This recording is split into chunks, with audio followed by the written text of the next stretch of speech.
अस्सलामुअलैकुम, good morning Pakistan, पूरे पाकिस्तान को और पाकिस्तान से बाहर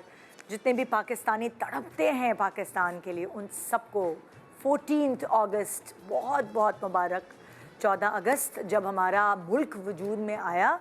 बचपन से ही हमारे टीचर्स, हमारे पेरेंट्स, हमारे बड़े हमें अपने मुल्क से मोहब्बत का दर्स देते गए हैं और शायद इसी इंडक्शन में मैं ब्रेन वॉश भी कह सकती हूँ, क्योंकि मैं भी अपने बच्चे को यही बातें सिखा रही और बता रही होती हूँ जो हमें बचपन में बताई गई हैं कि अपने मुल्क से मोहब्बत करनी है, अपनी ज़मीन से मोहब्बत करनी है, चाहे बज़ाहिर हमें इसमें कितनी भी खामियां नज़र आएँ, लेकिन फिर भी क्योंकि ये चीज़ अपनी है। और ऐसा ही तो होता है, आपके बच्चे, आपके स्पाउस, आपके माँ बाप, आपको उनकी खामियां नज़र आ रही होती हैं, लेकिन आपकी मोहब्बत उनसे बेलौस होती है,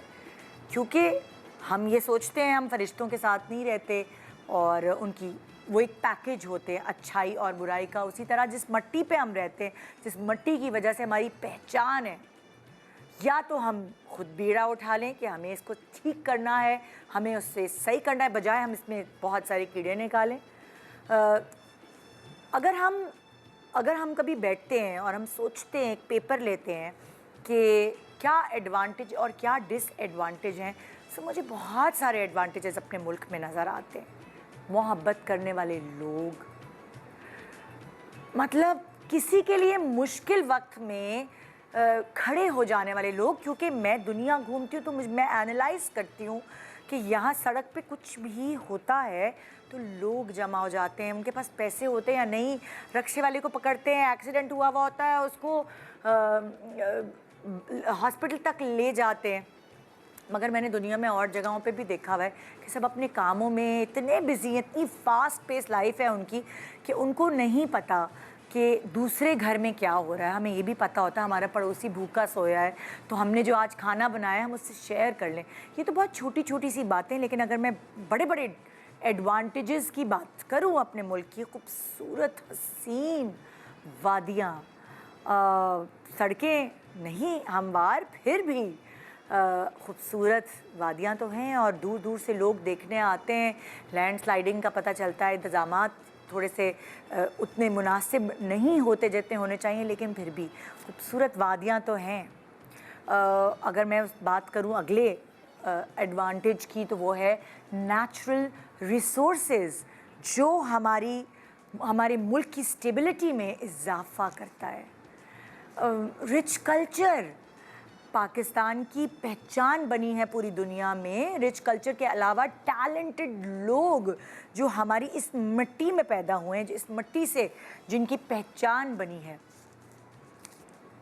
फिर अगर मैं रीसेंट एक खुशी की बात, जो सबको ही पता है कि अरशद नदीम ने पाकिस्तान का नाम रोशन किया एक पॉजिटिव एस्पेक्ट से,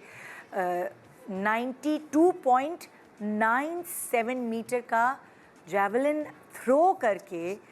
और गोल्ड मेडल हासिल करके ओलंपिक्स में पाकिस्तान का एक नया चेहरा दुनिया को दिखाया। क्रिकेट ने तो दिखा ही दिया है कि हम स्पोर्ट्स में किस तरह के हैं और कितना फोकस हमें स्पोर्ट्स में करना चाहिए। और दूसरी बात मैं ये भी कहूँगी कि वो पाकिस्तानी स्टूडेंट्स जो बाहर जाते हैं पढ़ने के लिए, वो भी अपना नाम रोशन करते हैं, क्योंकि इतने इंटेलिजेंट होते हैं, वो बड़े अच्छे नंबरों से पास होते हैं। देखा है, ऑब्जर्वेशन है। सो पाकिस्तान का नेगेटिव रूप ही क्यों हम दुनिया को दिखाते हैं। आज इस मौके पर 14 अगस्त पे मुझे एक ऐसा प्लेटफॉर्म फराहम किया गया है कि मैं पाकिस्तान का एक पॉजिटिव रुख पूरी दुनिया को दिखाऊं। जब हम घूमने फिरने जाते हैं तो लोग हमसे कहते हैं तुम पाकिस्तान में कैसे रहती हो, तो मैं कहती हूँ मैं बहुत सुकून से रहती हूँ, मैं बहुत मज़े में रहती हूँ, और शायद किसी और दुनिया के ख़त्ते में शिफ्ट होना मेरे लिए बहुत मुश्किल हो, जो आराम और जो सुकून मुझे इस मिट्टी ने दिया है। सारी और मुश्किलात के बावजूद, बिजली, पानी, गैस और उन सब के बावजूद एक ज़हनी सुकून, एक दिल का लगाव जो इस मिट्टी से है, वो शायद किसी और मिट्टी से हो ही नहीं सकता। चाहे आप कुछ भी कह लें, चाहे हम पूरी दुनिया घूम लें, मगर जो मज़ा इस मिट्टी पे कदम रखते ही आता है ये शायद मेरी अम्मा अब्बा की ब्रेन वॉशिंग है जो मेरे दिल से इस मुल्क की मोहब्बत को कभी नहीं कोई भी निकाल पाएगा।